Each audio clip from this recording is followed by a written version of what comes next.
Hello, welcome to Affable Chat. My name is Benjamin, and today I'm joined by two special guests. Once again, my usual guest, Joey, and a special guest, Justin. Welcome, guys. Nice to be here. Of course.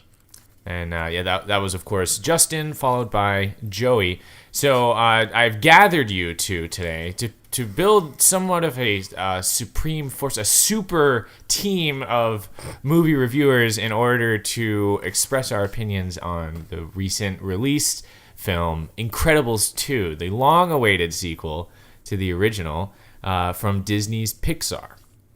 The very long-awaited sequel, and it was so worth the wait. 14 long years. Yeah, that's the thing, though. A lot of people are saying, like, oh, I waited 14 years for this movie, which is technically true. But I feel like I stopped waiting about 4 years in.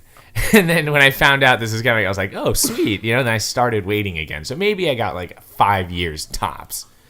Yeah, I feel like a lot of people just kind of, like, put it off for a while because we didn't know it was going to happen. And then when it came out... It'd be ludicrous to just sit there and, like, oh, I hope this thing that I know, like, information on ever happening happens, right? Yeah. So, anyways. Like you said... Well, yeah, go ahead. I feel like they announced this movie a long time ago, though. Like, soon after the first one came out. I heard that, I don't know, I always heard rumors because people were like, they can't leave it with the Underminer there. Like, obviously, there are some Incredibles. There was a game. Did you know there was a game? There was a game. Oh, yeah, wasn't it terrible? Like a video game, but I don't know. I never played it. I heard it was ass. Well, a lot of movies that game made it in video games suck. Yeah. They're rarely good.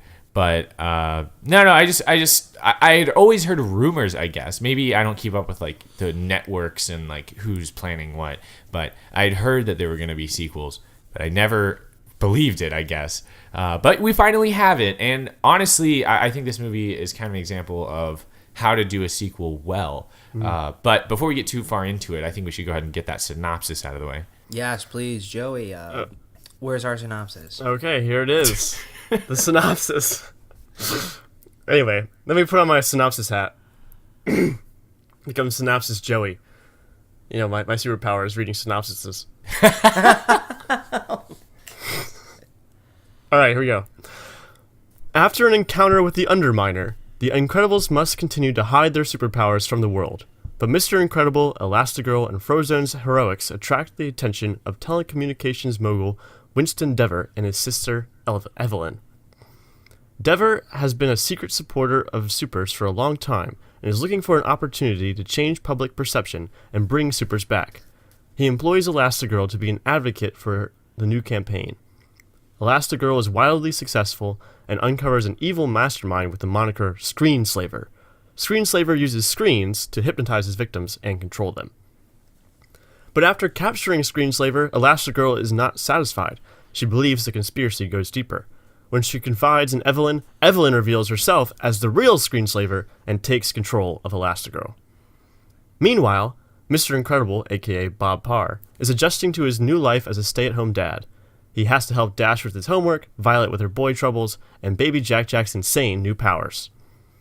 But after his wife is captured, she is used as bait, and Mr. Incredible is captured as well. Evelyn's plan is to ruin public perception of supers by forcing them to destroy things and take over the world with their superior powers. The kids, including Jack Jack, face off against all of Screenslaver's hypnotized heroes, including their own parents, and one by one they take back control from Screenslaver. Evelyn attempts to escape, but Elastigirl stops her, and the day is saved. Mad spoilers, just by the way. Okay, honestly though, if you're listening to a podcast about Incredible 2 review podcast and you're surprised at spoilers, then definitely blame our listeners for their ignorance. Spoiler, I guess retroactive spoiler warning, but at this point. Let's get with the program, people. Anyways, yeah. So I guess let's start from the beginning. Before we start, I have a challenge for us. Okay. Okay. Let's try and get through this entire podcast without using the word incredible as a adjective to describe any part of this movie. You're on. You're on, dude. You're absolutely on. So, I guess from the beginning, let's start where they left off, right? Because it takes place right after the original Incredibles. Honestly, there's some overlap even. Like, the Yeah. first movie begins just as the first one ends. But from a different perspective, right? You see Yeah. it from Tony's point of view instead of from the Incredibles' point of view. Well, I even want to take it back a little bit further than that, because I'm not sure if they do this in every theater, but they did it in ours, where they had Samuel L. Jackson, the voice of Holly Hunter. the voice of Mr. Incredible, and Holly Hunter, who does the voice Craig T. of Nelson. Elastigirl. Elastigirl, right? Yeah. Okay, yeah. So they had them talk to the theater, address the theater before, and kind of, say like, we know this has been a long time coming, but then they kind of hype it up. They're like, it was worth it, which I thought was a risky gamble, because then they're really pushing the envelope, saying, yeah, we know you've anticipated this for a long time, but also like it's going to live up to it, which I thought was cool. I can't remember last time a movie did something like that. They do that for a before lot of stars. the like Disney animated movies now. Really? I remember seeing that for Pete Docter's latest film. I can't remember what it was, but they do that in the theater. They have it up there. All I can think of, like, it's really sweet like seeing the people behind it, but all I can think of when they do that is, please like and subscribe. Well, Please like and subscribe to our content. I guess coming to the movies. Thanks for watching. I don't know. I guess I haven't seen a Pixar movie in a while. I think last time I saw one in theaters was Inside Out, so I can't remember if they did something before that. But what they do in the beginning of every Pixar movie is the Pixar short, and the one for this was good. Oh, it's so good. It's not a surprise, but it was. I think it's worth mentioning that it was good. Do you remember what it was called? It's called Bao. Bao.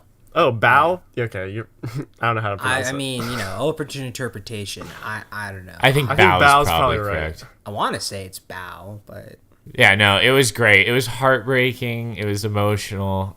a lot of Pixar shorts. There was cannibalism, everything you could ask for. There was metaphorical cannibalism. Yeah, right. But yeah, it was really cool. I like that. Anyways, and it gets us right into it, and we get to see potentially the most anticipated Incredibles fight of all time, which was the Incredibles family versus the Underminer. And the Underminer definitely holds up against the Incredibles. Yeah. He goes hand-to-hand combat with Mr. Incredible, which is Mr. Incredible's whole thing, and he comes out relatively unscathed. Pretty much. Yeah, it's kind of impressive how much of a homage the Underminer and the whole opening sequence is to the Fantastic Four, actually. Really? Is the Yeah. Underminer similar to someone from the Fantastic Four? Yes, he's actually really similar to a villain called the Mole Man. And he was, I think he's the first villain that the Fantastic Four face after the whole, let's go in space and get superpowers and shit. And so they fight him as their first bad guy. And then it's just kind of funny that, I guess the Incredibles fight him and they do so well and then they don't. Well, yeah, I guess they do a good job of getting him to go away, but they don't stop the public from getting destroyed. Also, they don't stop the bank from being robbed. That either, yeah. And they didn't stop the Underminer either. But okay, I just love his his thing, his catchphrase, whatever. I say this to myself all the time. Just, I may live beneath you, but nothing is beneath me. It's so good. Yeah, so and good. this whole movie's chock full of hilarious visual comedy too. When Mr. Incredible gets sucked into the money vacuum, and he punches his way out. That super vacuum that can pick up Mr. Incredible, who must weigh 400 pounds of pure muscle, plus all those gold bars. Gold is super heavy. How is that thing so powerful? But I don't know. Awesome. Dude, the Underminer has some serious equipment with serious tech, yeah. Serious mining. I mean, if Elon Musk could get his hands on the Underminer's boring technology, I think that the LA commute would change drastically. Just imagine just like tunneling under the city. Can you imagine Elon Musk like announcing that he's working with the Underminer now, like announcing a partnership with him? I'm announcing that's Incredibles 3. I'm pretty sure that's Incredibles 3. gosh. We just unearthed the plot. Well, speaking of that, do you think because he got away that you'll see him again in the third movie? I think Oh so. yeah, he has to. If you stay to the end of the credits, they even do that little. That's not really like a thing, but they have like the little like Underminer cart going across screen when you listen to the songs. Yeah, So, yeah. He's like kind of reminding you that he's still there, alive. Yeah. Which I thought was cool because, I mean, it gets us right back into this, kind of conflict from the original Incredibles, which is how does the public deal with the presence of supers? Right. Which, it's like, which also leads to regulation and then to, in my opinion, one of like the main themes of the Incredibles in general, which is doing good even when you're told not to. I mean, that was a big part of the first Incredibles, and I think that carries through to this movie.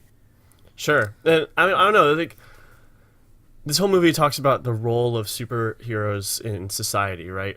And you don't see any supers who are evil in this movie, right? Not explicitly. You have some guys that are hypnotized, Right. who they have to fight. But Evelyn, the one who's behind it all, she's just a regular person. Same thing with the last movie, Syndrome. He was just a regular dude. He just had some really cool technology that he had built. But he wasn't a superhero. That's a good point. Yeah, you don't really like notice it until it's brought up. But yeah, didn't Evelyn use the like hypnotism technology or some nonsense like that? Wait. Yeah, of course. That was the She whole was plot of the screenslaver.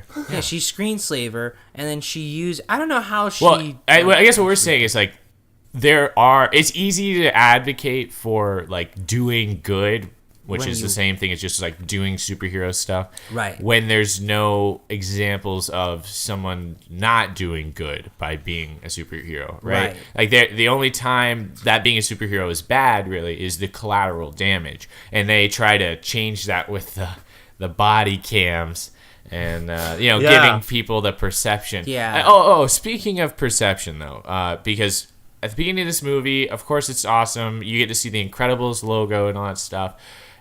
There are people in our theater. We went the Monday after release, so it was not opening night, and the theater was still relatively packed, and people clapped at the Incredibles logo. Yeah. Which, I don't know. Gotta I clap for understand being excited, but they can't hear you. You're clapping. That's like a thing now. You just, like people do that for like Star Wars and stuff. Like Yeah, they see the I've heard logo it and in they're Star like, Wars. Yeah, man, gotta clap for that. I heard it. I've seen it in Star Wars at the first one, the episode 7. Not the first one, obviously, but like first one in a while. The Force Awakens. Right, The Force Awakens. But I heard people which was clap. undercut by the boos and like heckling during The Last Jedi, right? Oh God. Right.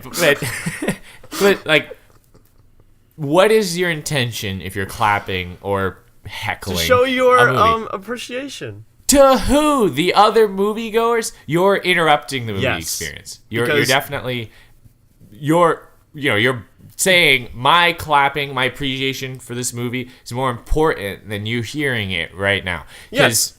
Frozone, when he showed up, the same row of like super fans, whatever, started clapping, and I'm like, "Oh, good." I didn't want to hear what Frozo said when he showed up, because Yeah. I'd much rather hear you hooping and hollering and clapping your hands together like a seal. Okay, so. Yes, Anyways, that's exactly it though. These people who do these things, people that text during the movie or like have their phones on during the movie and have like the ringers go off and everything. They don't have any idea that they're not the center of the universe, right? They think that what they think and what they want to hear and what they want to say is more important than anything else anyone else could possibly want. So being in this public space that everyone else paid money for gives them a right to be obnoxious.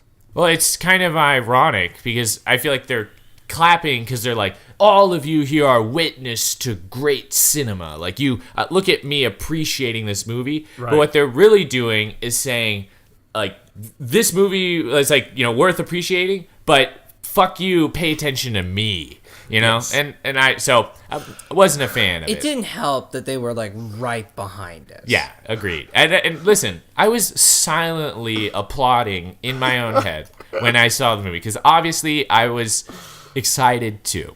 But that's where I stand on clapping in the theater. I don't think, send them a audio file. Email Pixar an audio file of you clapping your hands because clapping in the theater is not gonna reach them in any real way. I mean, at least clap at the end. Damn. Yeah, that would work too. You know what I mean? It's one thing to clap, at the end where the credits are going and everyone's just like, "Fuck yeah, what a great fucking movie." And then it's something else entirely different when the opening logo gets on screen and we're trying to hear what the fuck's going on, only to be drowned out by a sea of clapping by a bunch of seals. So yeah, I just wanted to bring that up because I'm tired of it. I wish there was a way to witness the first viewing of a movie that you'd see in a movie theater, but also guarantee that there won't be a bunch of assholes sitting around you. Yeah, I mean, there's not really. Besides, totally adjusting your schedule and saying, "Oh, I'll go Monday morning," or right during the week when no one else is there. Yeah, you can't really avoid it unless you just go straight out of your way to avoid it. But even then, I think what I really want is no one else in the theater with me. Yeah. I want some sort of... Yeah, but anyways, we're getting off on that. I just wanted to say, if you're listening to this, don't clap in the movie theater. Be courteous to your fellow moviegoers. Yeah, and obviously please. don't text and all that stuff. But I Incredibles wasn't bad for that as far as our anecdotal evidence here. Yeah. But anyways, let's keep moving forward here. So let's go back to this public perception of superheroes thing. So, the first movie kind of establishes this idea, which is very similar to Ayn Rand's idea that she puts forward in Atlas Shrugged. And she has this philosophy that she came up with called objectivism.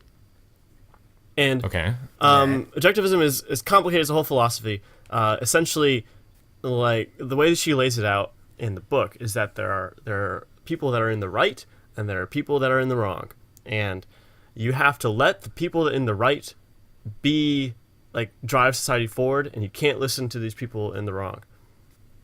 And it's almost like a physical divide between the people that can and the people who just take.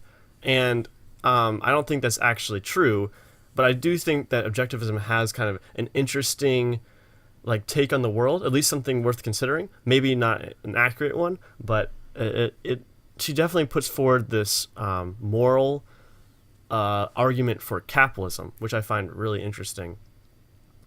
And it's based on this whole idea that you have to let the betters in society take control and let them do what they're meant to do. You can't hold them back. And I think who decides what that means? Who are the betters? Well, that's where it kind of gets tricky, right? Is that it becomes hard to draw that line anywhere because it doesn't really exist. It's much more vague than what she puts forward in her Right, novels. but it sounds like if it's based in capitalist values, then the betters would be the people who are able to get the most money, right? Yes, the rich so people. that's what she argues in her book, is that your value as a person is directly related to how much money you can make in a capitalist society. That's Isn't that comforting. That's good? very comforting, and I'll know that as a in-debt college students that my stock as a person must be pretty ass because Right. yeah. That's you've said it all with the in-depth college. That is a good point. But her argument is that good business is also good morality. In order to if you want to be successful in business, you also have to be a good person. Which totally goes against capitalism. It kind no, it's not. It's not always not. It's not. It's not always not true. Like there are some instances where being a good person benefits you directly, where like you become trustworthy as a company and people trust you, and therefore you can grow from there. But of course, in a capitalist society, it's not always going to be that way. You know, the bottom line always wins out. So it's not a perfect philosophy, but it is interesting because this movie and the previous one reflect that by having people that are literally betters, the supers, who are born better than other people, and you have to let them take control, essentially. Let them do what they were meant to do and just, shift the responsibility in a way. Right? Because, like, what does it mean exactly to make superheroes illegal? Like, does it mean that they won't cover the costs of their like antics? Because that's not necessarily true. The government was doing that for a long time until the very first part of this movie. And like, I guess you could try to arrest them, but a lot of them have these powers that are pretty much unfathomable. Like, you can just, they can't do anything. Like, like some of them can literally go through walls. Like, you could put them in jail. The only reason that they would go like surrender to the police or anything is because they wouldn't want to hurt anyone. It's nothing to do with like being overpowered, right? There's no way to actually enforce this law, is basically what I'm arguing. And then, so it's interesting that, like, at the end of this movie, like, it ends on this note of, like, superheroes are illegal again. These people that have these superior abilities are good to help us all. And it really just feels like this kind of strange propaganda in a way, because you never see, like, a dark superhero. You never see someone with superpowers using them for their own personal gain. You see them using them for their, for the betterment of society. Well, yeah, I mean, kind of theme between the two movies is like the only thing keeping heroes from being good is when normal people try to meddle with them. Exactly. That's exactly it. When Syndrome is a perfect example of someone who tries to be super, but because he wasn't born that way, he was never a true superhero. But like the other argument is that he's doing it for the wrong reasons, right? He wants to be seen as a superhero, but he's really just causing the problems that he's coming across. And you can say the same thing about Evelyn, right? She's both the benefactor. She's the one who puts Elastigirl on the streets again, but she's also the one that causes the conflict that leads to Elastigirl like capturing and finding out about Screenslaver, right? She is Screenslaver, so she's on both sides. She's the superhero and she's the supervillain. Right. Well, let's talk about. I mean, obviously Evelyn's smart, right? But her superpower, I think, would be being in a wealthy family. She has like. Well, she's also like a brilliant designer, right? She built all this crazy stuff that you've never seen before. Yeah, she like builds so much tech and stuff like that. But I wouldn't really say that's like a straight up superpower, though. That's just her and Syndrome sharing in like inventive nature and like. Not super. Well, yeah, obviously, I don't think anyone's saying it is super, right? But it's the thing that lets them contend with supers. Right. And so I'm arguing that no matter how good of a designer she was, I don't know if she would have been able to do what she did if she didn't have her rich family, right? Which, just like the supers, she was born into. Right. That's really good point. Being rich is a superpower. Confirmed. Yeah, that... That's what it boils down to. I mean, that's definitely true. I mean, you see that in everything. Being born rich, I guess. Being born rich is a superpower, and we can never deny it from this point on. All right. Yeah, well, I mean, it just makes it easy for you to see what she's capable of, right? She has unlimited resources. I really hadn't thought of it that way, where they're kind of pushing a message. So what do you said it was like propaganda. What do you feel like the propaganda is trying to convince us of? It's trying to convince us that superheroes are necessary, that we need them in order for us to be a safe society. Like we shouldn't be pushing down these exceptional individuals. We shouldn't be like forcing them to hide who they really are, which I think is kind of this message of like acceptance that this movie is trying to push forward, but it's acceptance for people that don't need it. right? Their superheroes are arguably the most privileged group in the world. Like they don't need this extra, push necessarily to be accepted in society, except for the fact that they were literally ostracized earlier in the story. Yeah, can we point out that, like, right after the Mole Man does his thing and Mr. Incredible and Elastigirl are, like, in custody, the government totally shits on them. It's like, oh, the money for the banks was insured. You didn't need to save the day. We much preferred that you didn't. Yeah, but... And so they just shit on them. Yeah, but, like, it makes perfect sense because the Underminer left his drill to go off to the surface. If Mr. Incredible hadn't been there, then he would probably just dove deep, right? Yeah, I guess. Well, the thing is, the supers didn't change anything, right? Yeah. Underminer got away with the money, and a lot of Way the more city still got damage. destroyed, right? Yeah. I mean, who knows? Maybe the Underminer would have sent his drill to the surface anyways, because if no one's trying to stop him, he can literally do whatever he wants, right? So... Right. Mm-hmm. But I think that was the thing. They showed up. First off, they looked incredibly incriminating. Ooh. Like it looked like the Incredibles were the ones That's who strike did all that one. stuff. So Strike one, Joe boy. so it's all the public perception that matters, right? So I think they got that across. But they were pretty direct and savage in like the I don't know, Like the interrogation police- room. yeah, the police, they were like, we headquarters or whatever. well, because I think Mr. Incredible even says that he's like, "Would you rather we did nothing?" And it's Yes! like please, Yeah. So- Yeah, but like it also kind of plays into like that later theme of like how do you save people exactly, right? Mr. Incredible is messy. He destroys a lot of stuff. Even though he does have a point, heavy duty problems require heavy duty solutions, but that doesn't necessarily mean that every problem has to be solved that way. I mean, even in the first movie, you see all the destruction that he causes just in a normal day, right? I mean, he like uproots trees and destroys cars, and he's smashing through windows and everything. Elastigirl, like she definitely, I mean, in this movie, you see a lot of the stuff that she gets to do, and I mean, she does it with no casualties, right? Nobody gets hurt or anything, but also like very little public damage. Her bike explodes. She destroys like an abandoned building. She smashes a couple windows, but like it's all very minimal, right?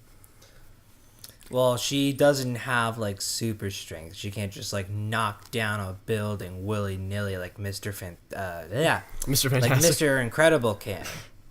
So, right, but that's like a extra bonus for Yeah. using her instead of Mr. Incredible, which may have been part of the intentional rollout of the superheroes again. our best play is Elastigirl. Nice. Not me. That's something else I want to bring up. I guess in this new progressive age that we live in, Elastigirl was chosen as like the introductory, like, first time supers are back. Look at this shit, superhero, and we get to see a whole body cam and everything for her. Which we can get into that a little bit later because body cams being on, I guess, in like protection officers. Sure. I don't know. I thought that was like a reference to that. Maybe I'm just wrong and I'm pulling at threads, but it was nice to see that like a female superhero could just be treated like a superhero instead of kind of making it a little obvious and a little on the nose. Like a novelty thing, like, oh, look at our first female superhero. Yeah, and like, don't get me wrong, I just don't really care in the sense that like a superhero is a superhero. There's not supposed to be like a gender divide, and unfortunately, it like people really like make it sound like there is. I don't know. Maybe I'm just used to seeing like, I guess like as I read a lot of comics, there's a lot of female superheroes, so maybe I'm just more used to it and it's more commonplace. But I don't know. I like how in this movie we have a female superhero, a female supervillain, and they're just treated like a hero and a villain. They don't have to really like, boot me on the nose any more than like necessary, you know. I like the way you said that. Yeah, but like it's they talk about it in the movie like specifically about how they live in like a man's world in a way, right? And like and how, like, yeah, Mr. Incredible feels entitled to that role just because he is Mr. Incredible, and he's kind of, like, almost like the Superman of this world, right? He's not just strong man, he's Mr. Incredible, right? He can do all these things. He's super agile and perceptive. And strong and... Yeah. The one to, like, take charge and... Yeah. But, like, I really like that part where they talk about the cost-benefit of superheroes. They have, like, a whole analysis with pie charts and everything. It's like, that's exactly right. And, like, but it makes perfect sense, too, in, like, our own climate of superhero movies where we're just tired of the needless destruction, right? You see all this stuff happen, and we never really consider the consequences, where this movie really tries to hammer home that there are consequences, and that, like, we can show you great action without showing you tons of destruction. Well, I kind of want to go back to just Justin's point of, like, pointing out that Mrs. Incredible gets to kind of be, like, the main hero in this one. Like, in the first Incredibles, Mr. Incredible goes to the island, fights the robots, like, he's off doing the legal superhero work. Right. But now we get to see Elastigirl, and I think after Incredibles 1, I think I referred to her as Mrs. Incredible, just because... They're married. They're married, right? And, fine. like, they're the Incredibles. So, yeah. But I don't think you can, do that anymore. She's definitely Elastigirl. And she gets to kind of flesh out who she is a little bit more as a superhero as opposed to a mom. And, I mean, she did plenty of superhero stuff in the first one. But still, in this one, we get to see her by herself. She gets the stage to herself. And she's another superhero, right? It's not...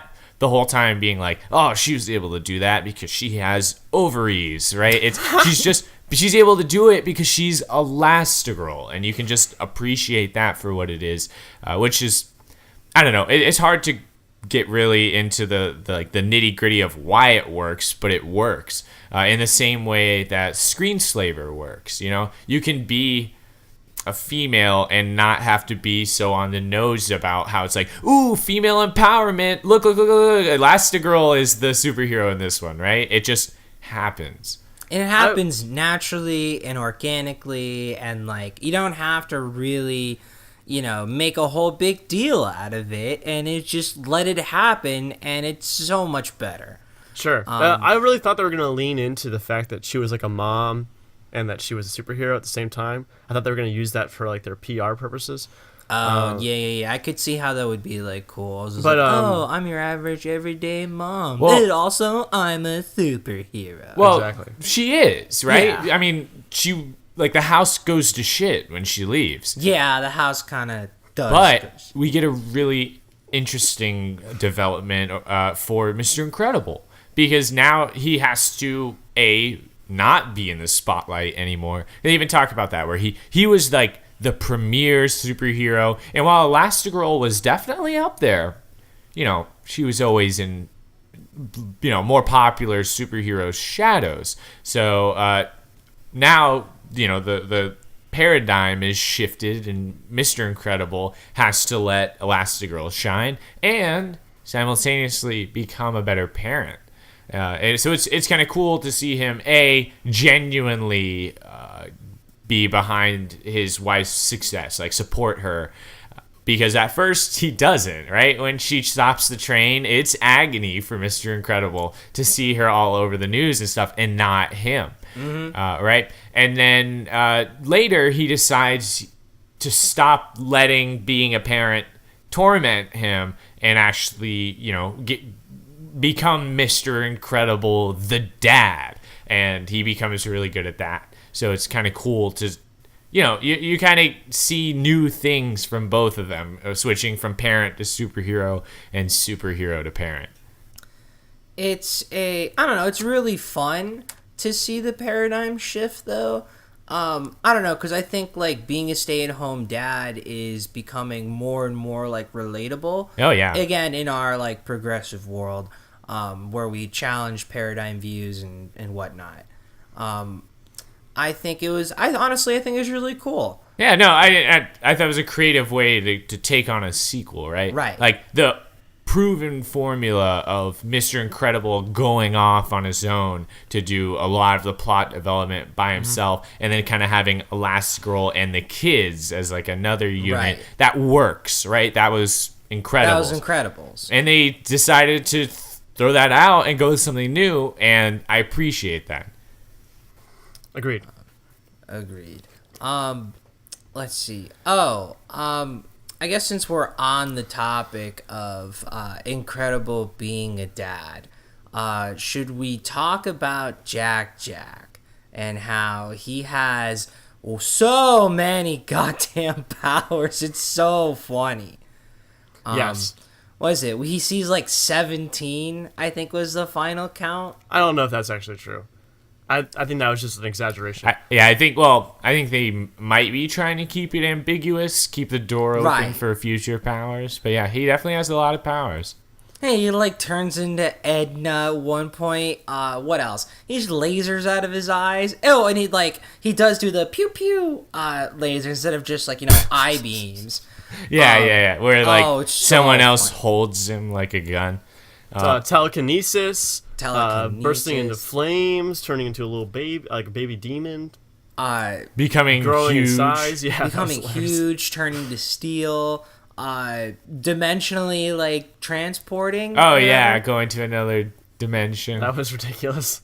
Cookie. Okay, so while we're on the topic of like changing things up, but also using the same characters, I guess I liked Edna in this movie pretty much just as much as I liked her in the first one, because the first one she was this eccentric designer who is an artist, and she makes these amazing costumes or super suits, I should say, which is she still does, but they added this new dynamic where all throughout the movie nobody can handle Jack Jack, and then as soon as he shows up at Edna's, they get along royally, which only makes perfect sense, right? Like Edna is so resistant to having a kid around, but as soon as it shapeshifts, as soon as Jack makes himself look like Edna, she falls in love, obviously, because she's very vain, and it's hilarious, great comedic effect. Yes. So, what did she say? She says, he he is bright and I am stimulating. We deserve each other, darling. So, and that's the thing. You gotta keep, like, we knew Edna was gonna be in this movie, right? You couldn't leave her out, but she couldn't just show us more super suits. She does. She shows us Jack Jacks, but she also shows us her new capacity to be a babysitter, anti-E, right? Anti-E. So, I'm applauding that as well. Yeah, I'm super glad that they didn't like overdo it. I was really worried that they were gonna like really hammer home like, oh, Edna's in this movie again, kind of like what they did for Quicksilver in the X-Men movies. Right. Yeah. But and also like, oh, Edna's got a superpower now. Yeah, doing the same like, thing, but like, just like more. And this, they develop her more as a character, and it's really tasteful how they just put her in there just for a brief amount of time. She's only in there, like I think she's in there even less than she is in the first movie. And yet I'm pretty sure she is. Well, in the still mode logo that she had, it was on the bag. That was awesome. Speaking of super suits, did you notice that Elastigirl's suit rips and she has to put on her suit that Edna made her?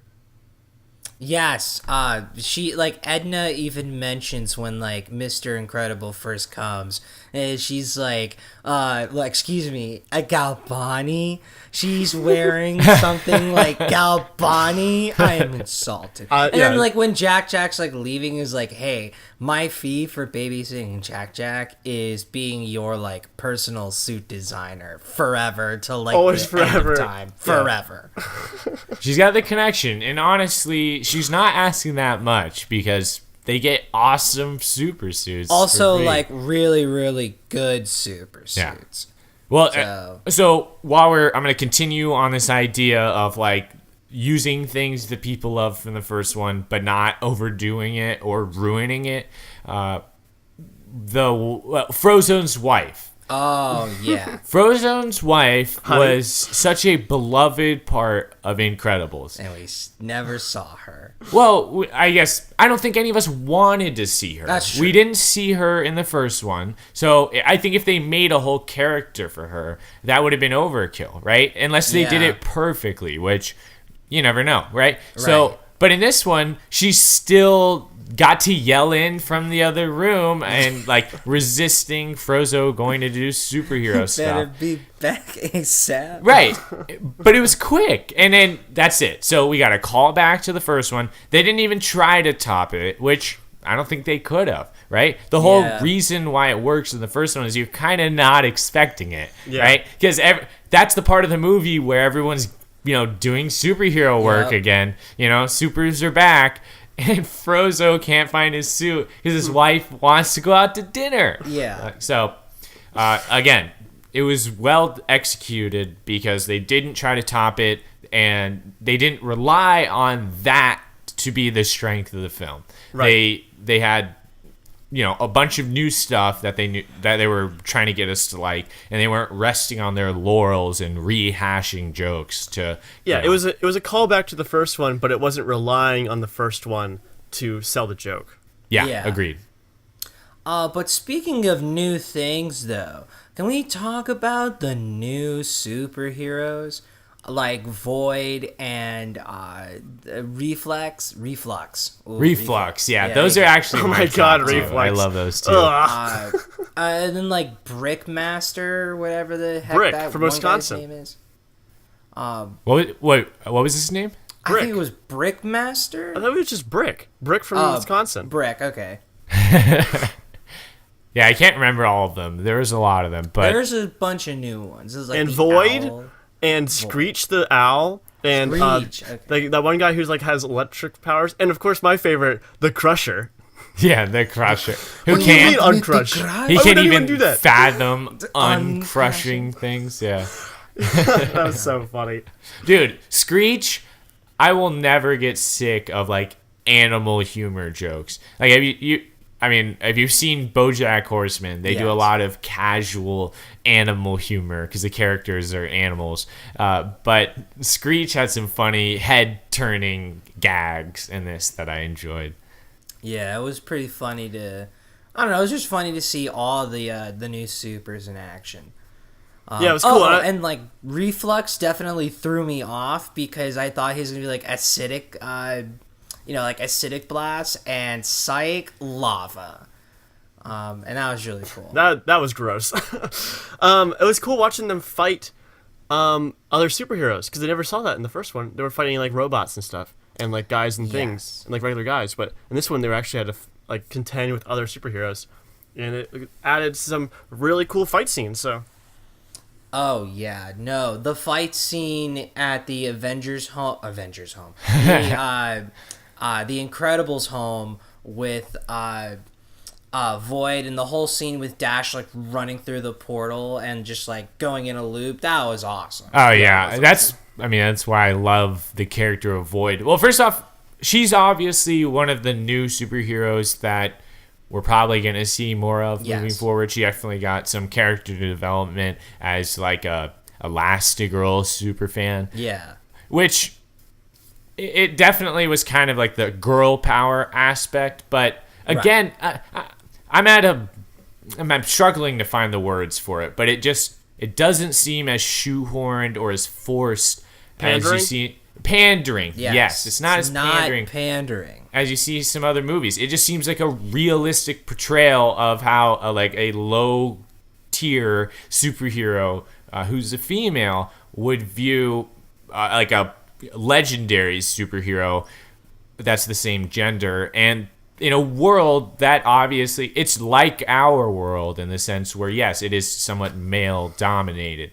So So I liked her a lot. I'm also a big fan of Portal, the video game, Portal 2. So I love seeing gags where you have use the portals. Yeah, use portals. The portal right? gags are so fun. Like my favorite one was when Dash. I think he has Jack in his hands. So when they're getting attacked at their mansion home. Yeah. And he's like running in a straight line, but he just keeps going through the same portals, and you can see down the hallway of portals. Yeah, super it's cool camera angle. Regression, yeah. Yep. I really liked the fight with her and Violet when they were when she was like teleporting into her shields. That was awesome. Oh yeah, that was really cool. Being within the shield kind of makes like the shield pointless. Because essentially you're just like boxing yourself in with the bad guy, which I understand in this case it's just a superhero being mind controlled, but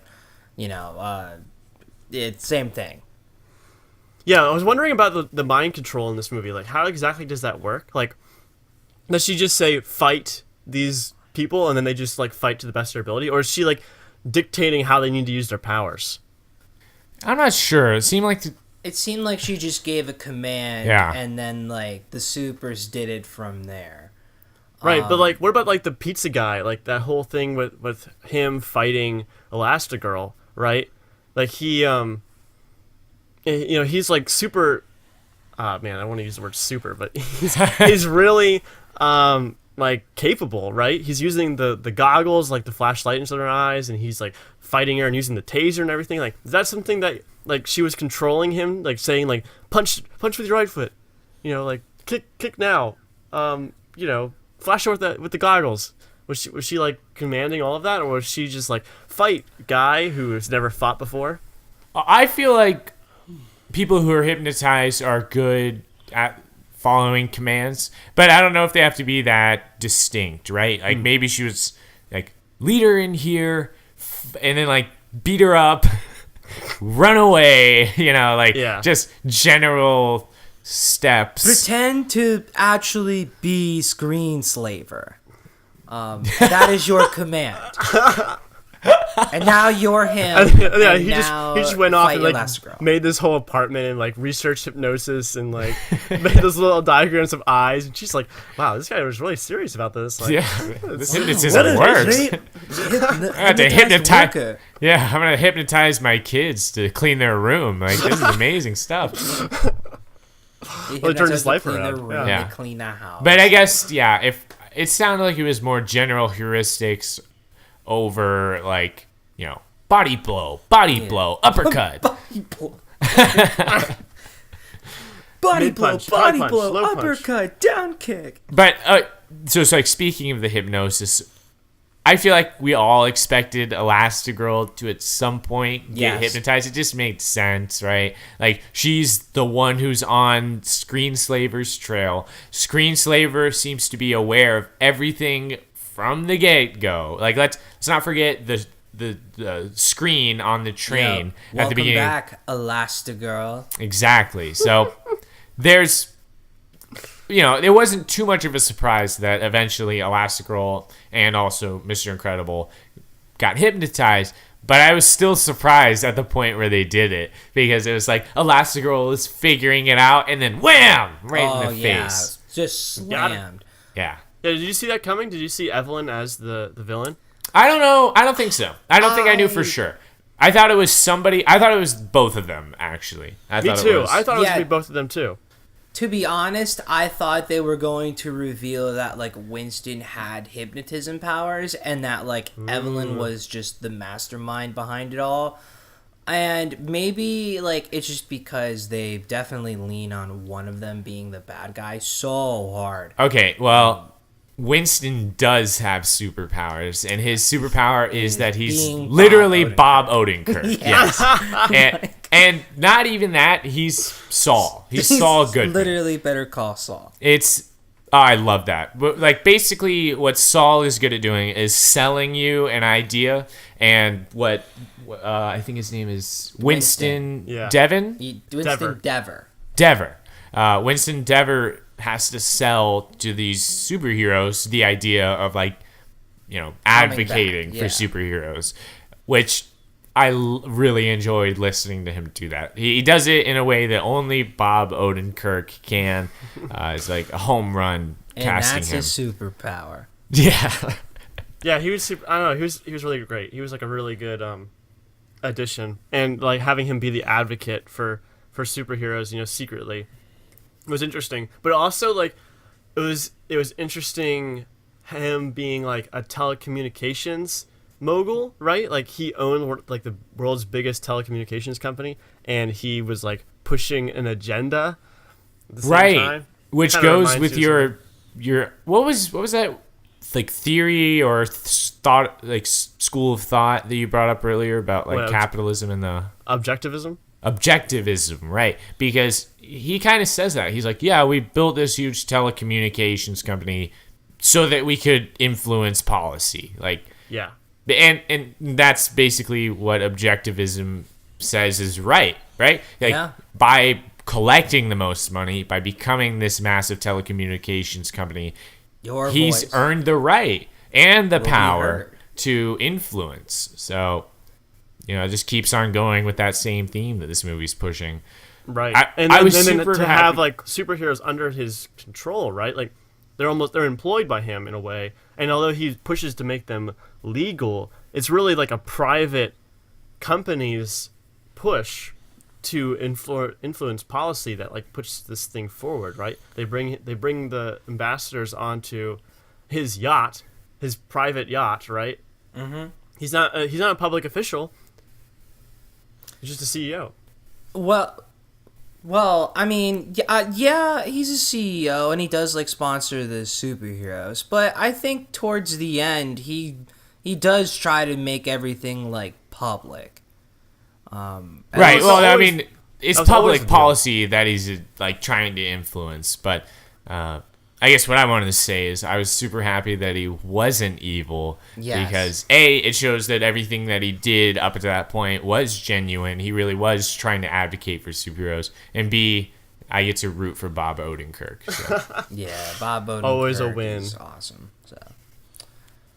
Oh, can we talk about the fucking parents, the Dever parents? Getting murdered? Yeah, getting totally murked. And that they had a superhero phone line to Gazer Beam and what's the other one?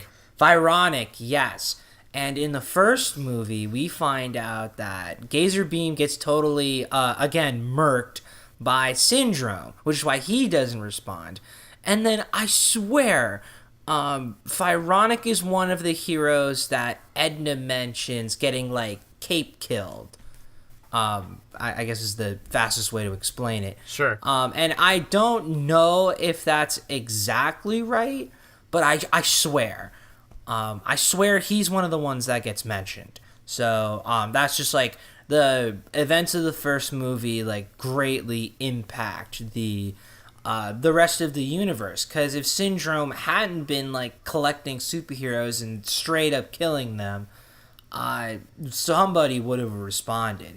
And then also, I like how Mr. Incredible and Frozone and Elastigirl get their own like private phone lines. And I think that's a really great like homage to the like early 60s, like early superheroes. I totally agree. I love the like direct line to the superheroes. Yeah. And also, dude, I mean, like, if you thought they were alive, you would definitely call up Gazer Beam, dude. Oh, yeah. You'd make the people who broke into your house regret they'd ever, like, broken into the house of one of Gazer Beam's friends. Yeah, Okay, but why right. weren't the phones in the safe room? Yeah, see, that's another question I was gonna bring up later. This is so. I think this is a really interesting dynamic that they put forward in this movie. It's like, where do you put your trust, and what responsibility do these people have to you specifically, right?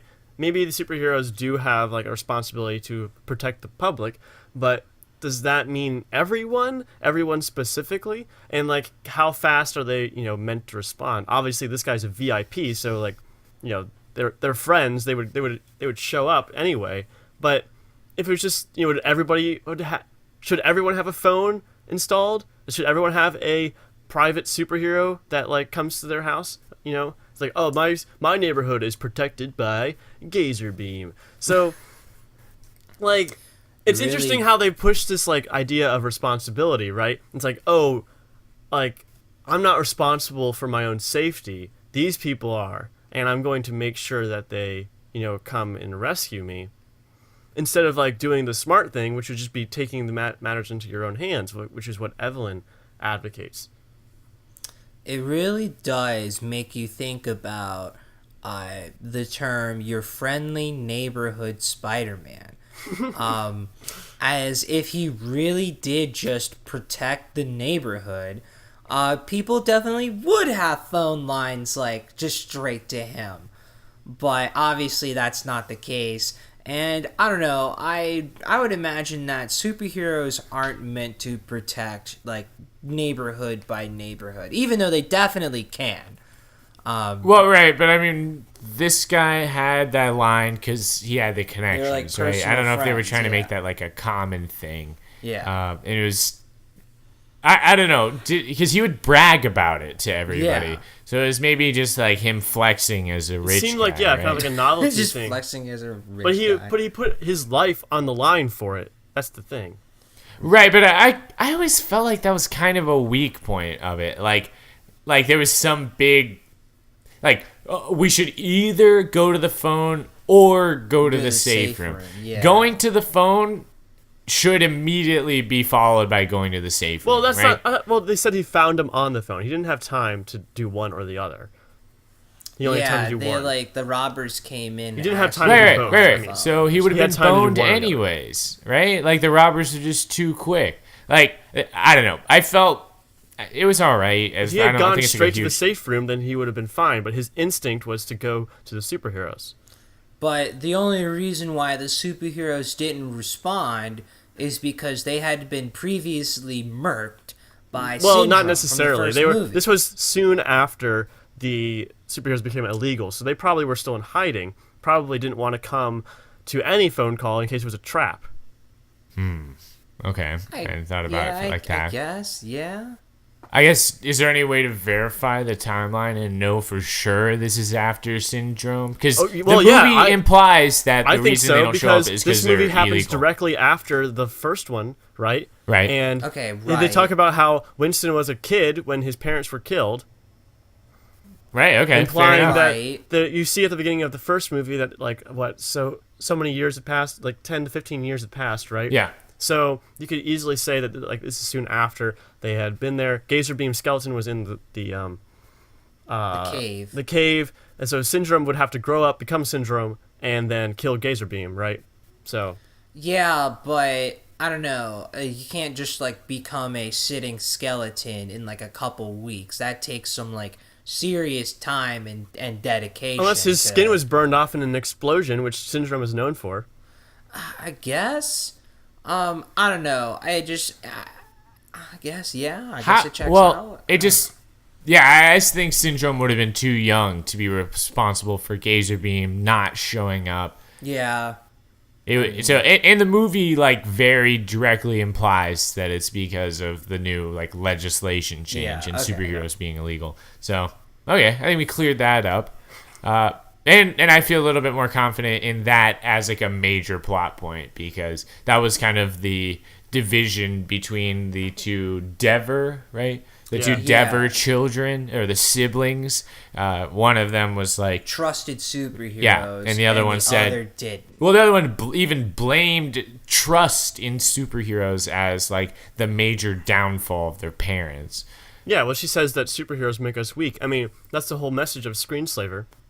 Screenslaver says that we replace our reality with what we watch, right?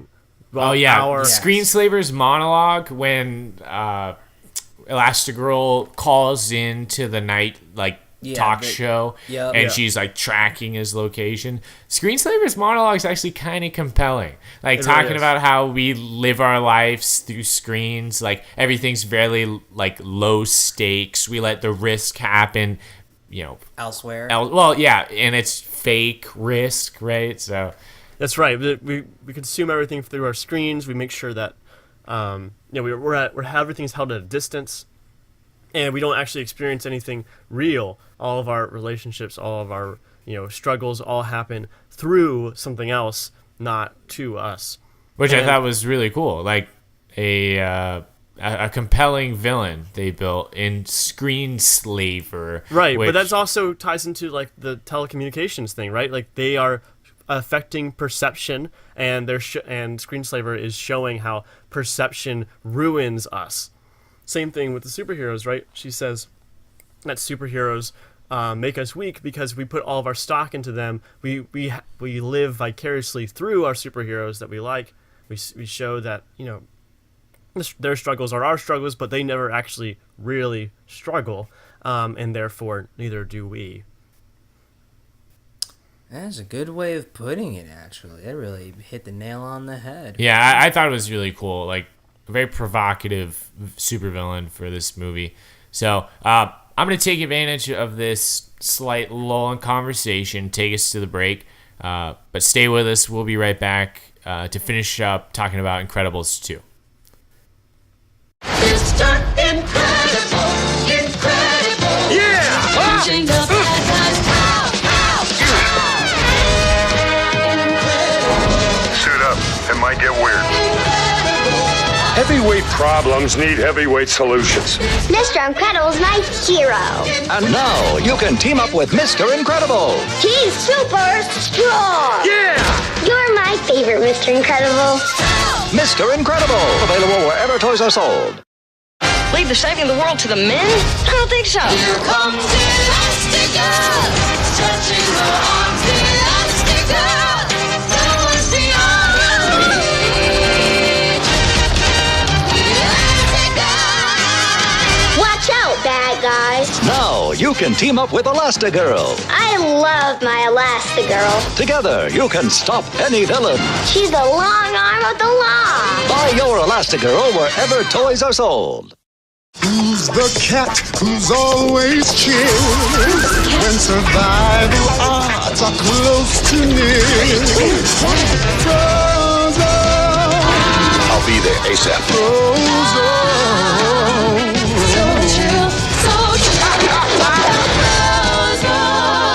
Please, bad guys. Now you can team up with Frozone. He's super. I love you, Frozone. Buy your Frozone wherever toys are sold. So let's talk a little bit more about Screenslaver and his whole plan. Like Evelyn's plan is really complicated, right? Because she is playing both supervillain and superhero in a big way. She's the one behind the train attack, but she's also funding Elastigirl and helping her get to that. And like that whole scene made me think that Evelyn and Winston were behind the Screenslaver attacks, just by the way that they were handling the situation. Because Elastigirl tries every alternative to stopping the train herself, right? She asked for fail-safes. She asked to remotely access the train somehow. She goes up there to the cabin and tries to get the guy to turn the train off, but of course he's hypnotized, so that's not going to work. So the last thing that she does is stop it herself by uncoupling the train and then using her parachute abilities. And this whole it's really interesting how the Screenslaver wants to be caught, right? He makes all these efforts to be seen by Elastigirl so that Elastigirl knows that he exists and that he can put up a good fight. And then when it's finally revealed that Evelyn is Screenslaver, she relies on this philosophy that she has about humanity, which doesn't carry over to superhero Elastigirl. And that theory is that humans want ease, they want convenience. They don't actually want quality, they don't want anything that will challenge them too much. They want something that is easy to consume, easy to understand. And she's hoping that Elastigirl will fall into that same trap, by easily capturing Screenslaver, that she'll be satisfied. But of course, because she's a superhero and better than everyone else, she does not. That's true. Yeah, she decides something's not entirely right, and then goes to review the security footage, which is where Evelyn gets to see her in private one last time before she does the whole reveal and slaps her with the glasses. Yeah, was that her plan the whole time? Like, what exactly was her plan? Right? She was gonna was she gonna be screenslaver for a while, but it seemed like her next plan was to get the superheroes so that she could turn them against humanity, which was really interesting too. It reminded me a lot of X-Men again. Like, that's her, like what she's pushing or what she's saying that the superheroes are pushing by hypnotizing them. If that makes any sense, her plan for the superheroes' plan is Magneto's plan, right? Like, we're better than everyone else, so we should be in charge. Whereas the superheroes kind of have this idea, the same idea that Xavier has, which is, we're part of society, we want to fit in and do our part. Well, as far as like predicting her plan or trying to, go back over her footsteps and decide what was her plan, Winston does give Elastigirl the mask, the same mask that she eventually pulls the goggles out of and gets slapped on her face, and she becomes hypnotized. So Evelyn very easily could have been like, Winston, definitely like make a show of giving this to Elastigirl, like definitely make sure this hand ends up in her hands, and maybe at that point, after observing so much Elastigirl, they got cameras on her everywhere. They would know that she would maybe figure it out at that point. Or Evelyn would know that Elastigirl would figure it out. Or maybe she would just get really drunk and then wear the mask. Just get absolutely screenslaver. Look at me, I'm screenslaver. Control those screens. Yeah. Screens control you, but I control screens. Isn't that kind of what he says? Something like is that. it? That sounds like a knockoff of Undertaker. It does. You're right. The Undertaker? The Underminer. That's always going to take... Yeah. The Undertaker. Wait, is John Cena in this movie? Oh, wait. Was that what I said? Underminer. Underminer. Anyway, it's like her plan is like really complicated, but it feels like appropriate because Evelyn is so smart and she demonstrates that numerous times throughout the movie. And also... so to have it kind of be convoluted. Right. Well, it seems like being able to hypnotize people is kind of allows you to have a complicated plan. Like, they'll do exactly as I say, so I can make them do anything. Like, it was pretty important to have hypnotized cronies on that plane or the boat to make it basically impossible to stop it from crashing into the city, right? Like, they had to have Mr. Incredible go in there and wreck the stuff, like the control equipment. Yeah. So. Right. That's right. That was all part of the plan, so. It was all part of the plan. Mr. Incredible would, like, destroy the controls. They destroyed the bridge, so the boat couldn't be, like, turned or anything. Yeah. And the only way to stop it was for... Frozone to like wreck part of the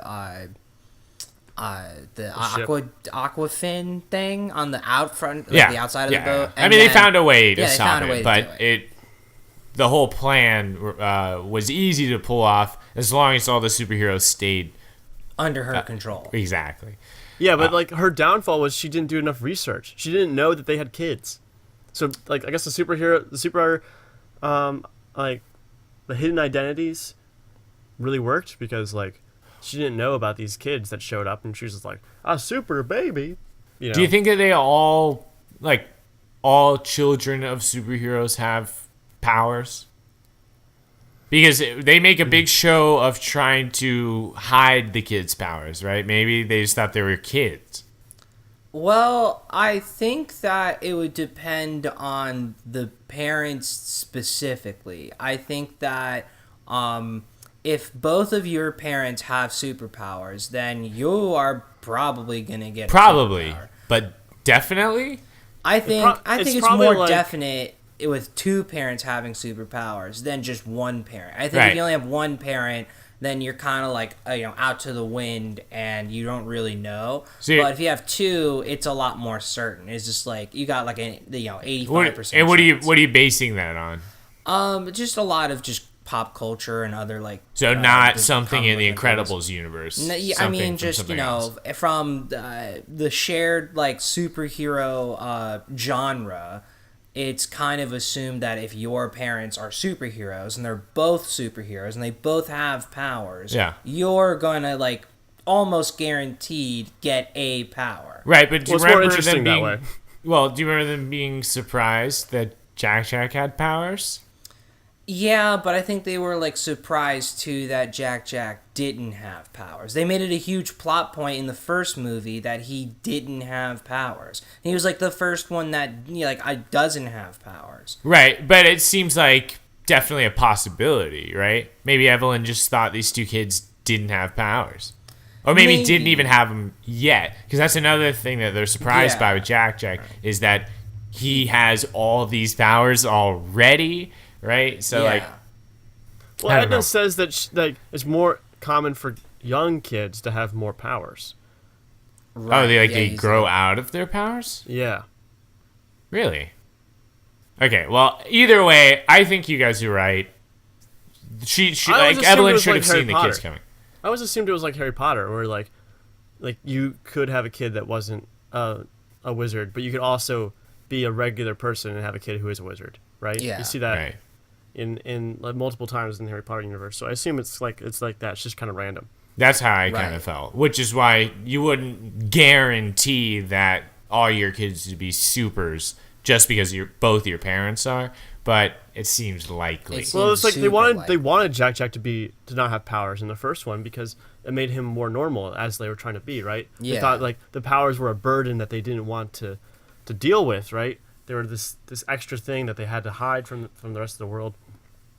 But of course, it's why Dash couldn't like participate in sports, is because like he'd easily beat all the other kids. He's super fast, right? And even though all he wants to do is compete, he's too powerful, right? Yeah. So I loved how much we got to see of Jack Jack with his powers in this one, because he was such an interesting subplot in the first movie. Oh yeah, because you don't see him a lot, and there's actually like a behind the scenes sequence where you see the babysitter like as things fall apart as Jack Jack uses his powers more and more. But also a callback to Mozart from the first movie, because Edna plays Jack Jack Mozart and he loves it. Yeah, and, dude, and nice. Carrie the babysitter's like, babies love Mozart. Yep. Oh man, yeah. Jack Jack's great. Jack Jack is a great character. He was really great. My favorite scene is the one with the raccoon. The raccoon. Oh, that had me like crying a little. It was so funny. Oops, sorry. I love the part where he dog piles them. He like multiplies, and then he just dog piles the raccoon. A whole bunch of that Jack was Jacks hilarious. And then when he bursts into flames and starts throwing stuff into the pool, that was just hysterical. What got me was when the raccoon finally like attempts to like get the upper hand, and then Jack Jack turns into like goo. Yeah. It totally just like nullifies everything that the raccoon could do. So funny. Yeah, so more Jack Jack. More Jack Jack. It was good. That was the whole thing where that starts, where he's watching the TV and he sees the bandit and he thinks the raccoon looks like a bandit because he's got the mask on. He just goes out there and like throws the perfect throw of that chicken bone right back into the trash can. Oh yeah. I know what you're talking about. That was really good sequence. I would love to see it again. Speaking of the Parr children, Dash in this movie continues his quest to master remote controls. Remote controls. Oh yes. I didn't catch up on that. That's right. Yeah. So the first time he encounters a remote control, it's for like all the house water effects, right? Yeah, like the waterfalls and the pools and crap. And yeah. then, let me interrupt right there. Is this? Do you guys get the feeling that this house was a supervillain's house? With like the moats inside, and like it had the secret entrances and exits. Like it used to be a supervillain's house. I didn't think about that, but I could see it. I didn't really think about that, but it does make sense. And one of the mugs that Bob uses is like has like a little hand over a globe, and I don't know what the logo said on it, but it feels like that was like maybe that was DevTech kind of thing, like controlling the world through their telecommunications, or maybe it was the previous owner's mug because he was a supervillain. That is cool. I didn't thought about that. That'd be kind of cool. Didn't he say though he had bought that house, he doesn't use it, and it's just free for the Incredibles? Yeah, he bought use? it from some other eccentric billionaire There you who go. never liked to see, always wanted to hide when he was coming and going. So he had a bunch of secret entrances. That sounds a little suspicious, doesn't it? That sounds like it's Especially- supervillain. Suspicious. Yeah. All right. So it's a supervillain's house. That's cool. Well, maybe. Maybe. We're not confirming that, but right. Confirmed here. yeah. Take it to the bank. Confirmed here forever. No, because I'm trying to remember in the first movie. Oh, yeah, because I guess in the first movie, Dash kind of messes with the remote when he gets Syndrome's gauntlet, Robot, but he yeah. doesn't really, that's not a huge plot point. But in the second one, he deals with the house remote, and it crushes some furniture, and Yeah, he crushes some furniture gets in the people wet and stuff. And then he gets the remote to the Incredimobile, which The awesome. Incredibile. Oh, Incredibile, yeah. Incredibile. Which I'm so glad that exists. And at first, he's just doing a bunch of crazy stuff, and the people who are there on TV are like, what's going on here? But then at the end, you get to see this kind of harmony between Dash and the Incredibile that I think we might see a little bit more in the future. So Dash went from accidentally destroying things with his remote control to actually using the Incredibile. Yeah, Ben, I think you mentioned it on our walk home from the movie theater, but you had mentioned Dash and the Incredimobile racing, and I think that'd be pretty cool to see. Yeah. I didn't say I was saying that would be something Yeah, it would be cool that cool. could happen. Yeah. Yeah. Especially Because they're since both you fast, two- obviously, so right? Obviously, they're both fast. and they yeah. seem to have a sort of bond now, like you said. Yeah. So. I So think yeah, it'd be Dash. cool. I don't know. Did you the guys feel there was a Deus lot Ex more? Machina mobile just shows up whenever they need it and solves all their problems. Right. Becomes a boat, launches them onto the ship, Yeah, it listens to Dash's. saves them from the other bad superheroes. Well, it can hear Dash's very natural voice commands where he's like, "I wish the Incredibile could follow that boat," right?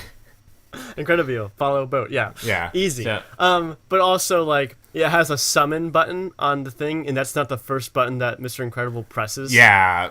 Yeah. Right. When Agreed. he's like, "Oh, the car's been destroyed. Let me just hit this button one last time." Well, did you feel like there was a whole lot of other character development for Dash? Not exactly. You never see his powers develop as much as you do in the first one. In the first one, he learns that he can punch fast and that he can you can help Violet with her bubbles And also run on he can water. Run on water. You see his powers develop, and which is really awesome. But in this one, it's really just him kind of running fast. He gets to work math with his dad and be But a I would school argue that that's way more development for Mr. Incredible than it is for too. Dash. Because as much don't get me wrong, going to school and learning math is very important in Right. every young person's life. Right. But I don't think it holds a lot of weight in the Incredibles cinematic universe. Right. Unless Dash has to do some simple math in the next movie. Oh man, how great would that have been if at the very end he had to solve a math problem to save the day? That would have been funny. It would have been hilarious. But moving forward to the third and eldest of the Parr's children, Violet. I guess I felt like she had a little bit more development because she felt, I don't know, she just became more confident and she had to impress Tony once again. Yeah. She had to kind of accept that even though, she had to accept that his mind was wiped and she had to kind of start from scratch. But it's not like they had this long storied history before that. They had a date set. There was a misunderstanding.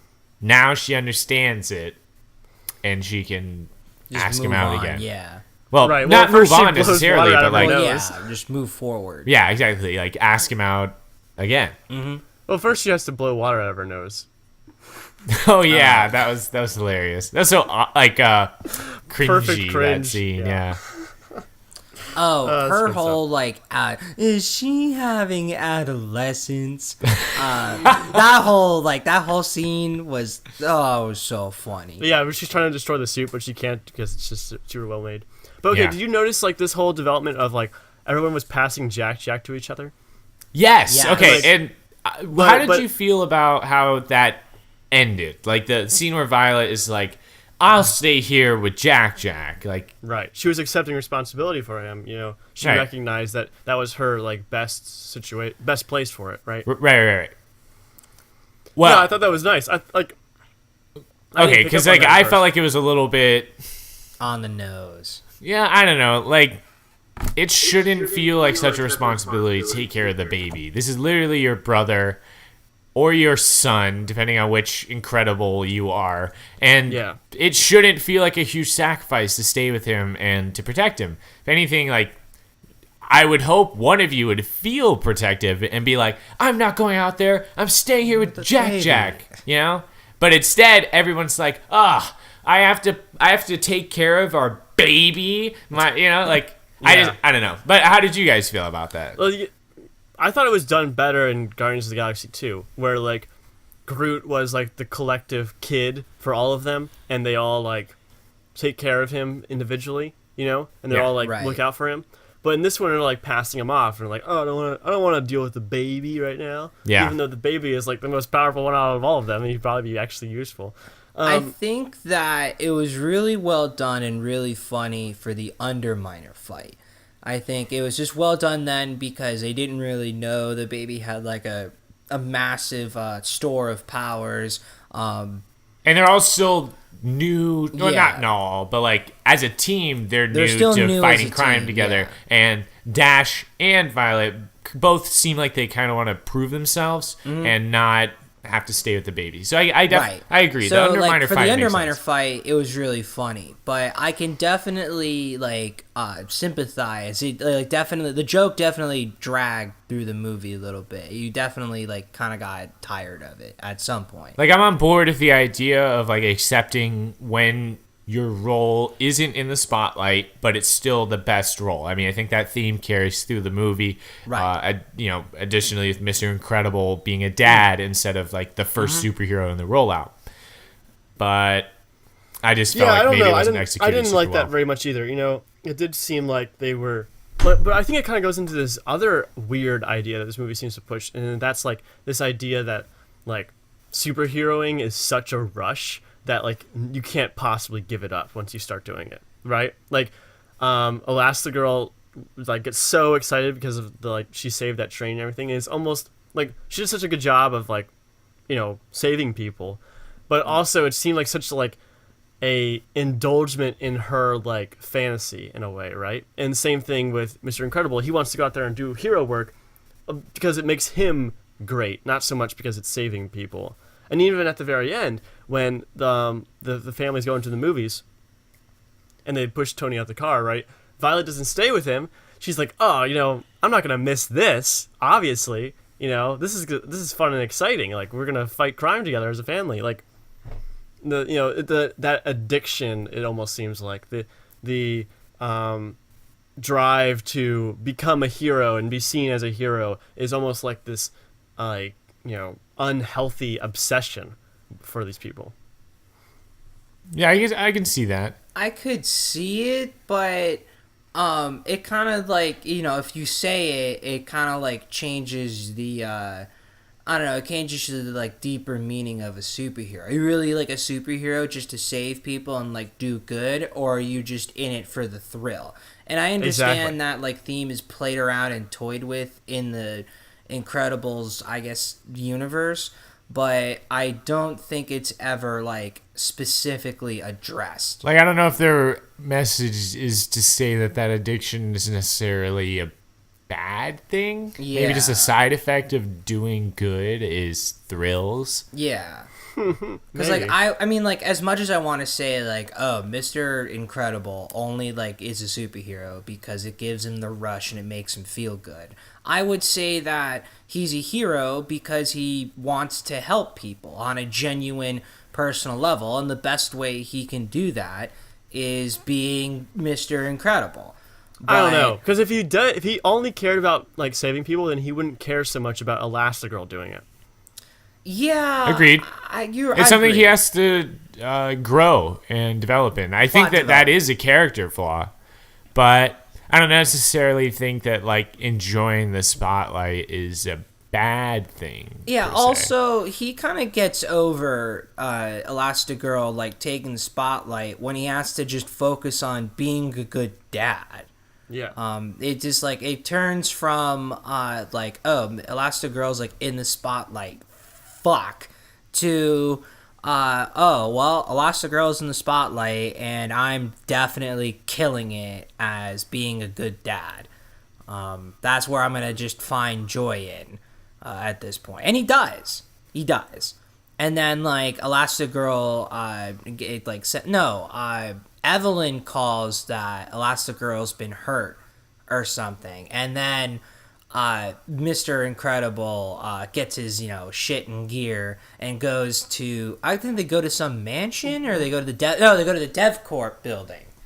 Yes, yeah. but I don't think he was doing that because he was like, all right, time for the glory. I think he was like genuinely worried about his wife. Yeah. Right, sorry. So, anyway, one of the things we talked about during the break was that whether or not this movie, what the point of this movie, right? What the point of this movie was.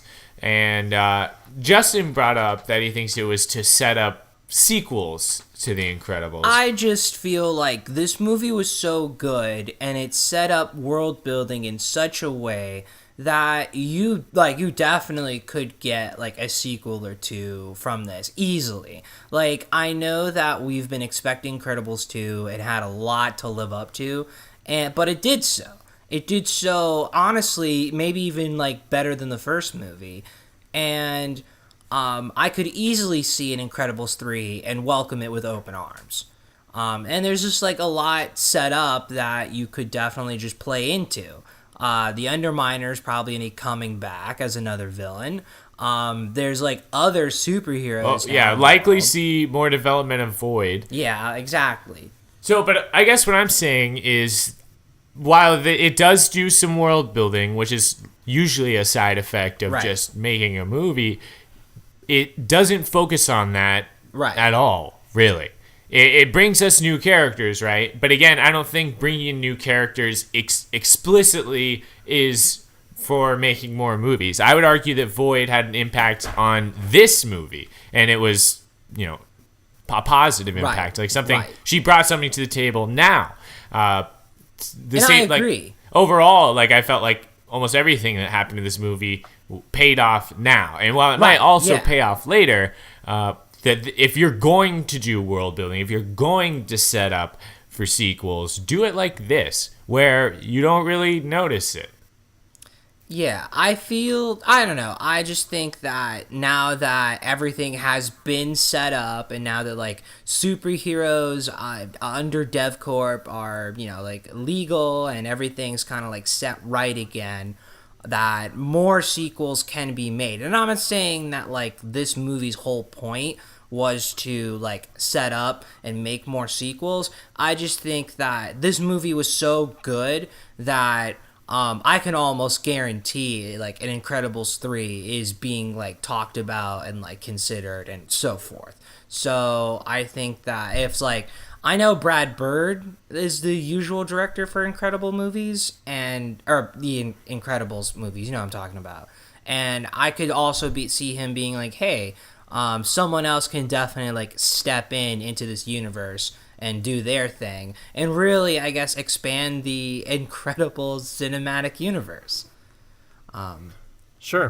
And so, I don't know, Joey, how do you feel about Incredibles sequels in the Incredibles cinematic universe? Well, I think these movies are really different from the rest of, like, the superhero genre. Even though we're totally saturated with superhero movies, these movies aren't necessarily just about superheroes, right? They're really like a family feature. It's about the family. And Brad Bird talks about how he wants these movies to be more focused on, like, the mundane in a way.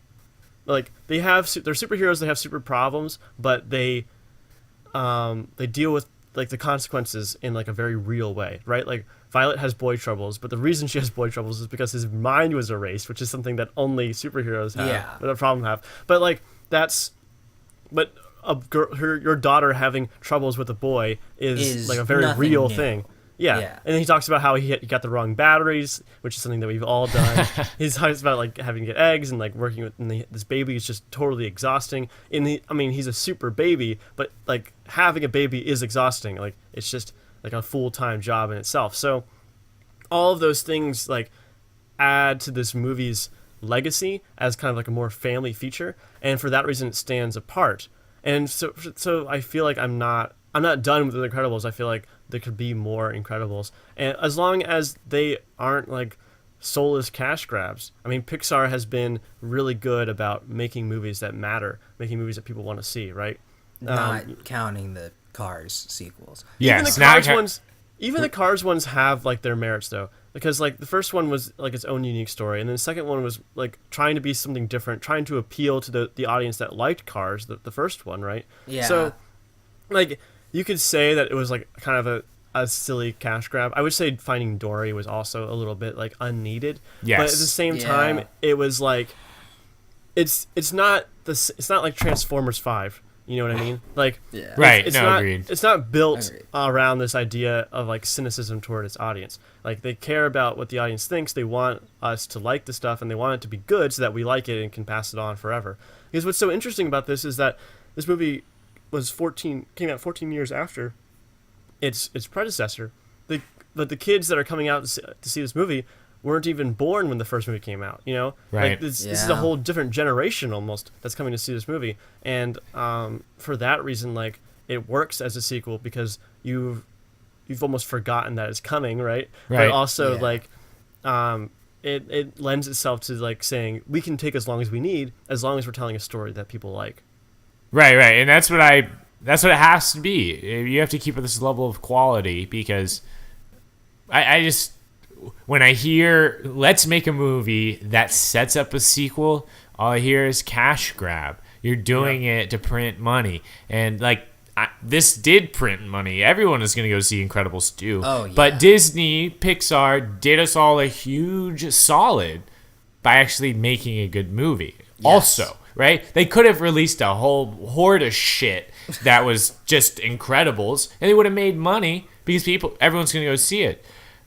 But they also decided to make a good movie. I would say, like, if they could make a solid Incredibles trilogy, like they've made a Toy Story trilogy, and I know they're trying to tarnish that with a fourth one, but we'll deal with that when we get there. But I think, there's a real possibility they could make a solid third one. But at some point, as much as I love these movies, I feel like at some point you just gotta call it quits before it gets bad.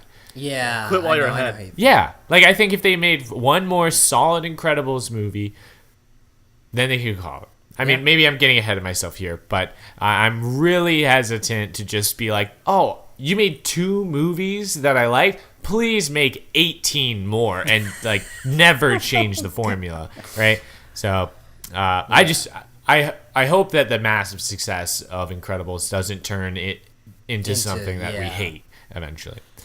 So, with that being said, the last thing I have to talk about is if you stayed for the closing credits, which is a superhero movie, I feel like it's required. Even though there's no post-credit scene, really, you get to hear the songs that you hear, what's his name? Winston like, sing with the superheroes, yeah. Which they're funny. They're great. The old like superhero themes from like their TV shows. Or they're like the Spider-Man theme, like Spider-Man. Well, yeah, Mr. Incredibles is just like punching the bad guys, pow, pow, pow. The lyrics are real simple, but the music's awesome. It's so good. Like the whole big band like thing. The score in this movie is just awesome. It really like sets the time period so well. Oh, so well. You feel like you're watching like a James Bond movie, just like the way that everything's scored. Yeah, the score is great. And the animation style combined with the score, with a lot of trombone in it, reminds me of Team Fortress 2 so much. If you've ever seen the Team Fortress 2 animated shorts, so similar in the, I would say, just animation style and music. That's where the similarities stop. And also, I guess the Heavy is a similar build to Brick. well, to Brick, yes, but also maybe Mr. Incredible. Yeah, but yeah, really enjoy the score and those like hearing a fleshed out version of the theme songs. Yeah, I also want to say I like how the animation in this movie was not like changed, but just improved from the original. A lot of times, like animated sequels will try to like change things, and nah. I like how they kind of like kept it. And it's like normal style, and they just improved on it rather than like really change anything, you know? It was nice. It was nice, cleaner and crisper, and almost snappier even. And it was just really nice. It was really nice. So Snappier, good adjective. Yeah, thank you. But overall, yeah, I mean they knocked it out of the park for me. I thought this was a really good movie. They lived up to the hype. 14 years was too long, but when it finally came out, they delivered. Yes, truly, The Incredibles are the only good Fantastic Four movies. All others are offensively ass. Yes, agreed. Joey, any closing remarks on Incredibles 2? No, it was great. Yes, it was an incredible movie. Oh, Come God on. damn it. We almost made it. Oh, what are you talking about? No, that was good. That was a good joke. All right. Yeah, thank you guys for joining me on another episode of Affable Chat.